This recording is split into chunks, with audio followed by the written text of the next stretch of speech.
স্মরণকালের সবচেয়ে ভয়াবহ বন্যায় ফেনী, কুমিল্লা, নোয়াখালীসহ দেশের দক্ষিণ-পূর্বাঞ্চলের অধিকাংশ মানুষ হয়ে পড়েছেন অসহায়। এই অসহায়ত্বের চিত্রে হৃদয়ে হাহাকার তৈরি করেছেন প্রতিটি বাঙালির। এবার এই ভয়াবহতা ছুঁয়ে গেছে পাকিস্তান উইকেটকিপার ব্যাটসম্যান মোহাম্মদ রিজওয়ানকেও।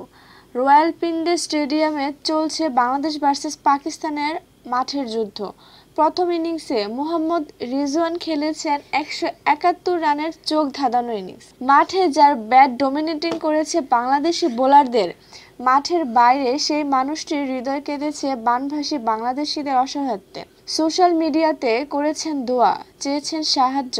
বাংলায় জানিয়েছে, আমরা আপনাদের পাশে আছি। সবার উপরে মানুষ সত্য, এটাই যেন প্রমাণ করলেন মোহাম্মদ রিজওয়ান।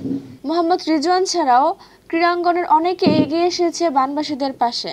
ক্রিকেটের অভিভাবক সংস্থা বিসিবির নতুন সভাপতি ফারুক আহমেদ জানিয়েছে, তারা পাঠাবে ত্রাণ ও নগদ ১ কোটি টাকা। এই বিপর্যয়ে দেশের সকল মানুষের ঐক্য সবার মন ছুঁয়ে গেছে।